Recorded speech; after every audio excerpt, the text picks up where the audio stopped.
जय हिंद मेरे सेठ सेठियों और आप सभी का स्वागत है प्रीतम एकेडमी परिवार में। और मैं हूं पंकज कुमार। तो किसी ने क्या खूब कहा है कि मुश्किलों से भाग जाना आसान होता है, कि मुश्किलों से भाग जाना आसान होता है। हर पहलू जिंदगी का एक इम्तिहान होता है। डरने वालों को कभी कुछ नहीं मिलता इस जिंदगी में, लड़ने वालों के कदमों में यह दुनिया और सारा जहां होता है। तो आपके पास ये बोर्ड एग्जाम का एक ऐसा मोड आया है ना माय डियर फ्रेंड, जहां से आपको लड़ना होगा। और लड़ना किस तरह होगा? दशरथ मांझी की तरह लड़ना होगा, क्योंकि मैंने बोला था कि केवल एक छेनी और हथौड़े से पूरा पहाड़ काट दिया।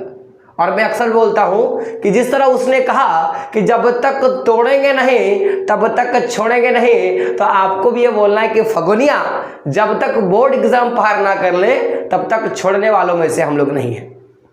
तो आज के इस वीडियो पे हम लोग बात करेंगे, जिस तरह एक वर्सेस वाला अंतर वाला मैं टॉपिक लेके आ रहा हूं आप लोगों के पास। तो अभी तक दो वीडियो हम लोगों ने उसमें लिया था। एक जो था आपका जिसपे हम लोगों ने फुल टू फुल डिस्कस किया था कि रोपड़ कृषि और गहन कृषि में क्या अंतर है। फिर एक वीडियो में हम लोगों ने लाया जिसमें औपचारिक ऋण स्रोत और अनौपचारिक ऋण स्रोत के बारे में फुल टू फुल डिस्कशन किया। और आज के इस वीडियो पे हम लोग डिस्कस करेंगे संघीय सरकार के बारे में और एकात्मक सरकार के बारे में। और ये क्वेश्चंस का मैं बात करूं, अगर आप झारखंड बोर्ड के छात्र हो, यहां तक कि बिहार बोर्ड में भी ये क्वेश्चन ज्यादातर पूछा जाता है, तो अगर आप झारखंड बोर्ड के छात्र हो तो मैं आपको बता दूं कि करीबन 5 साल ये क्वेश्चन पूछा है। और ये आशा है मेरी कि ये साल भी आपके एग्जाम में क्वेश्चन आने वाला है। तो ध्यान से आपको क्या करना है, वीडियो को देखना है और लास्ट तक देखना है माय डियर फ्रेंड। और अगर आपको इसी तरह का इंपॉर्टेंट वीडियो चाहिए तो क्या करना है, आपको चैनल को सब्सक्राइब करना है और बेल के आइकन क्या करना है, प्रेस करना है। और दूसरी बात, ज्यादा अच्छा लगे तो थोड़ा शेयर कर दीजिएगा, गरीब आदमी है हम लोग भाई। अब हम लोग बात करते हैं वीडियो पे। तो क्वेश्चंस क्या है कि शासन के संघीय और एकात्मक स्वरूप में क्या मुख्य अंतर है, ये आपका क्वेश्चन है और हुबहू क्वेश्चन आपका पूछेगा। अभी सवाल है कि यहां पे हमने बोला कि संघीय और एकात्मक स्वरूपों में क्या अंतर है। तो कभी कभी क्वेश्चन पूछता है कि सरकार, शासन के संघीय सरकार और एकात्मक सरकार में क्या अंतर है। बस कभी कभी सरकार इसमें लग जाता है, बाकी क्वेश्चन एक जैसा है। तो यहां पे आप देख सकते हो संघीय व्यवस्था, यहां पे एकात्मक व्यवस्था है। तो थोड़ा समझते हैं हम लोग संघीय व्यवस्था के बारे में और एकात्मक व्यवस्था के बारे में, फिर हम लोग इस पर चर्चा करेंगे। तो मैंने जब हम लोगों ने 2 चैप्टर लिया है, आपने देखे होंगे। एक जो है आपका जिसमें हम लोग चैप्टर 1 पॉलिटिकल साइंस और जो चैप्टर 2 पॉलिटिकल साइंस है, हम लोगों ने दोनों का डिस्कशन कर लिया है। आपने नहीं देखा तो वहां पे जाके एक बार देख ले, ताकि आपके डाउट सारे दूर हो जाएंगे। यहां पे पहले समझते हैं कि सबसे पहले कि संघीय सरकार होता क्या है। तो संघ का मतलब क्या होता है? संघ मतलब ऐसे आसपास लोकेलिटी में बोलते हैं साथी। तो संघ का मतलब होता है साथी का होना। और यहां पे साथी का मतलब क्या होता है कि जो आपके पावर है, और कीजिएगा, आपका जो पावर है, आपके सरकार का जो पावर है, उस सरकार के पावर का बंटवारा करना ही क्या कहलाता है? आपका संघीय सरकार कहलाता है।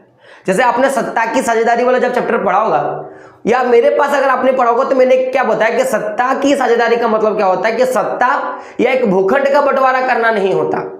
लोग बोलेंगे ना सत्ता की साझेदारी यानी कि एक भूखंड का बंटवारा कर देना, लेकिन सत्ता की साझेदारी का मतलब केवल और केवल भूखंड का बंटवारा करना नहीं होता है। सत्ता की साझेदारी का अर्थ होता है कि आपका जो पावर है उस पावर को क्या करना, बांट देना। यही आपके क्या सत्ता की साझेदारी का मतलब है।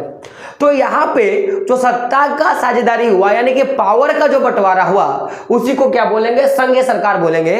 और ऐसा व्यवस्था जहां पे पावर का कोई बंटवारा नहीं होता, उसको क्या बोलेंगे? एकात्मक सरकार बोलेंगे। अब आप समझिएगा, हम लोगों ने क्या बोला कि जो संघीय सरकार होता है, इसमें सत्ता केंद्र तथा इसकी विभिन्न अनुसांगिक इकाइयों के बीच में बटी होती है।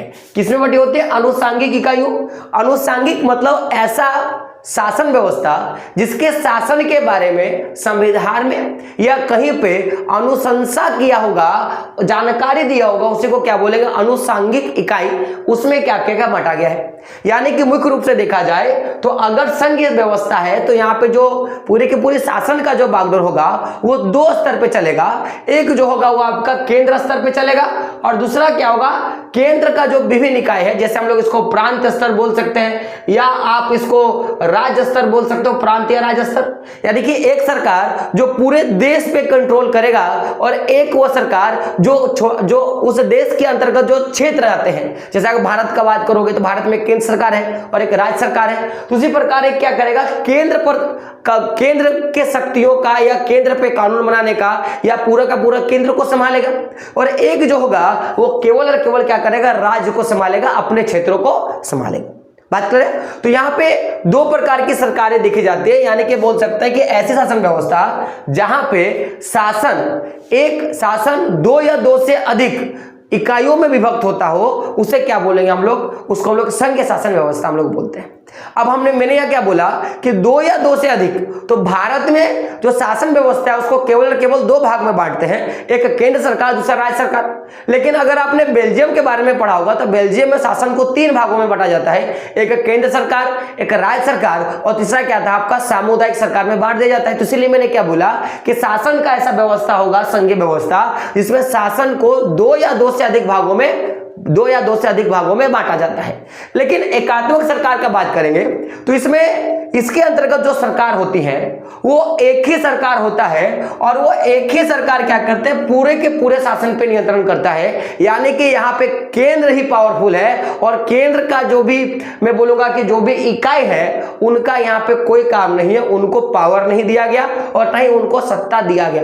बात क्लियर है? तो यहां पे क्या है कि इसके अंतर्गत एक ही सरकार होता है और जिसके नियंत्रण में पूरा सत्ता होता है, यहां पे सत्ता का बंटवारा नहीं किया जाता, जैसे आपने श्रीलंका का बारे में देखा होगा। अब बात करते हैं आगे। तो श्रीलंका में एक बात आपने देखा कि श्रीलंका में जब समुदाय के आधार पे या मैं बोल सकता हूं कि जनसंख्या के आधार पे चुनाव हुआ तो उसमें जीता कौन, जिसका बहुमत ज्यादा था, और उसका परिणाम भी आपने देखा। तो एकात्मक सरकार का परिणाम जो है बहुत खराब चीज होता है, ये मेरे नजरिए से मैं बात कर रहा हूं, लेकिन अगर जिस क्षेत्र में यह शासन व्यवस्था चलता होगा वहां जाके पूछेंगे तब हमको पता चलेगा। अब बात करेंगे हम लोग संघीय शासन व्यवस्था के बारे में। तो समझिएगा कि संघीय शासन व्यवस्था में चूंकि हम लोगों ने देखा कि यहाँ पे पावर का बंटवारा होता है। पावर का बंटवारा मतलब कि भाई तू कौन क्या काम करेगा, उस काम का बंटवारा होता है। तो अब आपका सवाल होगा कि सर मान लिया जाए कि अगर एक क्लास में केवल एक क्लास मॉनिटर है तो वो क्लास को पूरा का पूरा संभालेगा, चूंकि वो क्या है आपका एक एकात्मक सरकार का एक ना एक कहीं से ना उदाहरण पेश करता है। लेकिन एक ऐसा क्लास है जहां पे दो क्लास मॉनिटर है, एक जो पूरे क्लास को देखता है और एक ऐसा है जो या तो लड़कियों को देखता होगा, एक चाहे वो लड़कों को देखता होगा। तो उसमें क्या अंतर होगा, थोड़ा ये समझने का प्रयास कीजिएगा। जहां पे केवल और केवल एक लड़का मॉनिटर बनता है, या लड़का मॉनिटर बना या लड़की मॉनिटर बना, तो आपने ये जरूर गौर किया होगा कि अगर वो लड़का बनेगा तो जितना भी बात रखेगा क्लास में या जो भी बात का निर्णय लेगा वो सारे के सारे, अगर लड़का है तो लड़कों के पक्ष में और लड़की है तो लड़कियों के पक्ष में वो बात करती है। हाँ या ना, आप एकदम जाहिर सी बात है यार, मैं भी क्लास मॉनिटर रह चुका हूं। दूसरी बात क्या होता है कि अगर ऐसा जगह है जहां पे दो लोग क्लास मॉनिटर है, जैसे कुछ लड़के हैं, लड़कों का क्लास मॉनिटर लड़का और लड़कियों का क्लास मॉनिटर लड़की, तो उस स्थिति में क्या होगा कि दोनों के पक्षों का बात रखा जाएगा और जो सही होगा उस बात पर फिर क्या किया जाएगा, काम किया जाएगा। तो यानी कि मैं बोल सकता हूं कि यहां पे जो भी काम होता है उनको क्या किया जाता है, उनके विषयों को विभक्त कर दिया जाता है। जिस प्रकार क्लास का मॉनिटर लड़का जो होगा वो लड़कों के बारे में सोचेगा, लड़कों के हिसाब से जो कानून व्यवस्था है उसको लेके चलेगा, उसी प्रकार लड़कियां क्या करेंगी, अपने हिसाब से चीजों को सोचेंगी और अपने हिसाब से कामकाज को लेके चलेगा।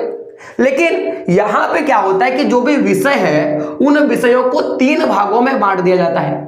एक जो होता है आपका वो केंद्र सूची के अंतर्गत, यानी कि जब विषयों का विभाजन किया गया तो उसके लिए एक सूची बनाया गया, लिस्ट बनाया गया कि कौन कौन सा काम केंद्र करेगा, कौन कौन सा जो काम है वो राज्य करेगा और कौन कौन सा ऐसा काम है जिसको दोनों मिलकर करना होगा। तो अगर मैं सूचियों का बात करूं तो तीन प्रकार का सूची होता है, एक केंद्र सूची होता है, एक आपका राज्य सूची होता है और तीसरा आपका क्या होता है, समवर्ती सूची में क्या किया जाता है, इसको विभक्त किया जाता है। तो जो लोग ऐसा विषय सूची जिसमें केवल और केवल कानून बनाने का अधिकार केंद्र को होता है उसको केंद्र सूची बोलेंगे, और ऐसा सूची जिसमें केवल और केवल कानून बनाने का अधिकार राज्य को होता है और नियंत्रण करने का भी अधिकार केवल और केवल राज्य को होता है उसको बोलेंगे राज्य सूची। और एक चीज और क्या होता है कि ऐसा विषय जिसमें दोनों ही आदमी क्या कर सकते हैं, अपना कानून बना सकते हैं, उनको क्या बोलेंगे, समवर्ती सूची के अंतर्गत रखते हैं। तो विषयों को इन तीनों सूची के हिसाब से बांट दिया जाता है, लेकिन चूंकि यहां पे सरकार एक ही है और वही सत्ता संभाल रहा है, वही नियंत्रण कर रहा है, तो यहां पे विषयों का बंटवारा नहीं होता, विषयों का विभाजन नहीं होता, उसे ही सारा देखरेख करना होता है। तो इससे प्रॉब्लम क्या होगा सर? ये तो अच्छी बात है, आप बोलोगे ये तो अच्छी बात है कि एक ही आदमी सब देख रहा है। यार ऐसी स्थिति में केवल एक ही समूह या एक ही वर्ग के लोगों का ज्यादा ध्यान होता है। जैसे हम लोगों ने देखा था कि जब श्रीलंका में सिंहली समुदाय के जो लोग हैं वो जब शासन में आए थे तो उन्होंने सबसे पहला काम क्या किया कि अपने आप को हर साल चुनाव में खड़ा रखने के लिए सबसे पहला काम क्या किया कि सिंहलियों के लिए ही कानून बनाना शुरू किया, यानी कि सिंहलियों के आधार पे कि सबसे पहला कि सिंहली को राष्ट्रभाषा घोषित कर दिया गया, सबसे पहला। दूसरा, बौद्ध धर्म का प्रायिकता दिया गया, और ऐसे सरकारी काम या सरकारी स्कूलों में सबसे पहले सिंहलियों को, सिंहली भाषी लोगों को ज्यादा मान्यता दिया गया। तो उन्होंने क्या किया, अपनी बहुसंख्यक वाद पे ज्यादा जोर दिया। ये कब होगा? जब एकात्मक सरकार होगा। लेकिन अगर कहीं पे संघीय सरकार होगा तो ऐसा नहीं होगा, क्योंकि यहाँ पे जो आपके राज्य सरकार है वो भी खड़े होंगे और बोलेंगे यार मेरे यहाँ तो सिंहली भाषा नहीं बोलता है, मेरे यहाँ तो हिंदी नहीं बोलता है। तो उस हिसाब से फिर क्या करेगा, चीजों को एडजस्टमेंट किया जाएगा और काम किए जाएंगे।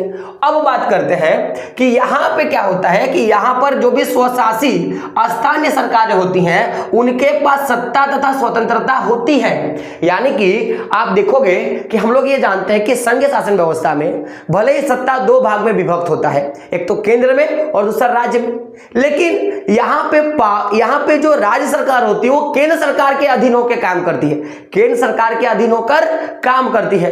लेकिन इन्हें किसी भी अपने विषय पे, राज्य के विषयों पे कानून बनाने का अधिकार होता है और राज्य पे शासन चलाने का भी अधिकार होता है और उस पे निर्णय लेने का भी अधिकार होता है। यानी कि मैं बोल सकता हूं कि यहाँ पे जो भी स्वशासी जो स्थानीय शासन सरकारें हैं, यानी कि राज्य सरकारें जो हैं, उनके पास सत्ता भी होता है और स्वतंत्रता भी होता है। यानी कि वो शासन भी चला सकते हैं और उसके लिए निर्णय भी ले सकते हैं, जिसके लिए वो क्या है, स्वतंत्र रूप से वो है। बात करें, लेकिन चूंकि यहां पे क्या होता है, यहां पे एक ही सरकार के पास ताकत होता है, तो जो भी यहां पे स्थानीय सरकारें होते हैं ना, उनके पास ना तो सत्ता होती है और ना ही उनके पास स्वतंत्रता होती है, यानी उनके पास दोनों ही नहीं होता। बात क्लियर? अब बात करते हैं आगे देखोगे तो अब चूंकि इसमें दो चीज में बटा, जैसे बेल्जियम में 3 भाग में बटा, भारत में 2 भाग में बटा, एक राज्य के स्तर पे, एक केंद्र के स्तर पे। बेल्जियम में 3 भाग पे बटा, एक आपका राज्य, दूसरा हो गया केंद्र और तीसरा हो गया समुदाय। तो हम लोगों ने देखा था बेल्जियम वाले में कि राज्य क्या करेगा, पूरे क्षेत्र पे काम करेगा और केंद्र क्या करेगा, पूरे क्षेत्र पे काम करेगा। और राज्य में एक जो 2 भागों में चीजें बटी थी, एक जो आपका था जहां पे ज्यादा लोग थे फ्रेंच वालों के लिए, एक क्या था आपका डच वालों के लिए, और ऐसे भी लोग थे जिनकी संख्या कम है तो उनको भी प्राथमिकता देने के लिए एक सामुदायिक सरकार बनाया गया। और भारत में अगर आप देखोगे तो भारत में क्या किया गया, एक केंद्र स्तर पे, दूसरा राज्य स्तर पर सरकार बनाया गया। तो इससे क्या होता है कि जो भी हमारा क्षेत्र विविधताएं हैं, जैसे आप देखोगे पूरे के पूरे भारत में जितने भी राज्य हैं सबके अपनी अपनी एक विशेषताएं हैं और उस विशेषता के कारण उसकी अपनी क्षेत्रीय महत्व है। महत्वता है कि झारखंड का देख लो, बिहार को देख लो यार, बिहारी भाई, झारखंड का देखो, झारखंडी भाई। तो यहाँ पे हर एक चीज का अंतर है, हर क्षेत्र में आपको अंतर मिलेगा। तो चूंकि अगर केंद्र पर केवल एक सरकार बनता तो उससे प्रॉब्लम क्या होता कि केवल अगर मान लो कि वो अगर झारखंड के लोगों का अगर सरकार बनता तो वहां पे जो केंद्र का व्यक्ति वो झारखंड के बारे में ज्यादा सोचता, या अगर बिहार का व्यक्ति वहां पे अगर सरकार बनता और उसी के पास केवल और केवल अगर मैं बोलूंगा ताकत होता तो वो केवल और केवल क्या करता, बिहार के बारे में सोचता। लेकिन यहाँ पे केंद्र जो है वो पावर बटा हुआ है, तो अगर जो केंद्र पे है अगर वो केवल अपने एक संप्रदाय के बारे में ज्यादा सोचेगा तो बाकी संप्रदायों के द्वारा जो चुना गया जनप्रतिनिधि वो तो बोलेगा ऐसा नहीं करना चाहिए, मैं भी हूं, मेरे भी हक की चीजें आप दिया करो। तो यहां पे क्या होता है कि क्षेत्र विविधताओं को पूरा सम्मान किया जाता है और उनके लिए काम भी किया जाता है। बात क्लियर? लेकिन अगर मैं बात करूं आपका एकात्मक शासन व्यवस्था में, तो यहां पर क्या होता है कि चूंकि यहाँ पे एक साथ सरकार है और एक ही के पास ज्यादा ताकतवर होता है, तो ये क्या करता है, किसी खास जाति, समूह या धर्म को क्या करता है, ज्यादा महत्व देता है। जैसे कि श्रीलंका में आपने देखा सिंहली समुदाय को ज्यादा महत्व दिया गया, जिस प्रकार आपने देखा कि यहाँ पे बौद्ध धर्म को ज्यादा महत्वता दिया गया। लेकिन अगर बेल्जियम का बात किया जाए तो यहाँ पे चाहे वो डच भाषा बोल रहा हो, चाहे वो फ्रेंच भाषा बोल रहा हो, चाहे वो जर्मन बोल रहा हो, चाहे वो मुसलमान हो, चाहे वो सिख हो, ईसाई हो, सबको बराबरी का अधिकार दिया गया। क्योंकि इसमें क्या करेगा, क्षेत्र विविधताओं को क्या दिया गया, सम्मान दिया गया। इसमें क्षेत्र विविधताओं को सम्मान नहीं दिया जाता है। यानी कि यहां पे बोल सकेंगे कि यहां पे सभी वर्गों को, सभी जाति धर्मों को सम्मान मिलता है, लेकिन यहां पे जो बहुसंख्यक होता है उसको ज्यादा प्रायोरिटी दिया जाता है। अब सवाल कि सर आप ये बताएं कि ये जो पूरी की पूरी चीजें देखा, जैसे हम लोगों ने संघ सरकार व्यवस्था, तो ये किन किन क्षेत्रों में, ये किन किन देशों में ये व्यवस्था आपको देखने के लिए मिला? तो सबसे पहला भारत देश महान, उसके बाद अमेरिका, ऑस्ट्रेलिया, कनाडा, इन सारे देशों ने क्या किया था, संघीय व्यवस्था को अपनाया है। जबकि मैं इंग्लैंड का बात करूंगा, जापान का बात करूंगा, फ्रांस का बात करूंगा, इटली का, तो इन सारे देशों ने एकात्मक सरकार को और एकात्मक शासन सरकार को अपनाया है। तो बात क्लियर है? देखो यहां से क्वेश्चन बनते हैं, क्योंकि अगर इस तरह का जो है क्वेश्चन आएगा तो ये मुख्य रूप से 5 नंबर वाले क्वेश्चन होते हैं। तो आप अगर ये 5 टॉपिक इधर का और ये 5 टॉपिक इधर का आप याद करोगे तो आराम से आपको 5 नंबर मिल जाएगा। और बहुत आसान है, याद करना आसान है, समझना आसान है, क्योंकि इससे आसान और कुछ भी नहीं। मैं अक्सर बोलता हूं कि पढ़ लो चाहे जहीं से, क्वेश्चन लड़ेगा यहीं से, और जो क्वेश्चन मैं आपको देने वाला हूं वो फुल टाइम आपके पास रहेगा और ऐसा डिस्कशन नहीं कोई दे पाएगा। मैं अभी भी बोल रहा हूं, जो मेहनत मैं आपके लिए कर रहा हूं शायद ही कोई करेगा, क्योंकि रात दिन लग जाता हूं आपके लिए, बस आप लोग थोड़ा सपोर्ट नहीं करते हो। बाकी कोई नहीं, मुझे टेंशन नहीं, मैं अपना काम कर रहा हूं, बस अपना काम कर रहा हूं। बाकी बोर्ड एग्जाम सामने है, मेहनत ऐसा करो कि कभी प्रॉब्लम ना आए कि बाद में आपका घर वाला ये नहीं बोल पाए कि आपने मेहनत नहीं किया। तो अभी टाइम है मेहनत करने का, क्योंकि आप को ज्यादातर 2 ही चीजें पूछे जाते हैं कि आपने बोर्ड में कितना मार्क्स लाया, आपने 10th में कितना मार्क्स लाया और आपने 12th में कितना मार्क्स लाया। बाकी 12th के बाद जैसे आप ग्रेजुएशन पे जाओगे या आप पीजी करोगे या आप मास्टर डिग्री करोगे, तो उस समय कभी नहीं पूछेगा कि आप कितना नंबर लाए हो। तो ये 2 जो है, एक 10th और एक 12th, ये बड़ा इंपॉर्टेंट है, यहाँ पे ही नंबर पूछे जाते हैं, तो थोड़ा ध्यान दे दीजिए। बाकी नंबर मायने नहीं करता, ये मैं भी मानता हूं। तो दोस्तों मिलते हैं अगले वीडियो में, तब तक के लिए जय हिंद, जय भारत और आपका दिन शुभ हो।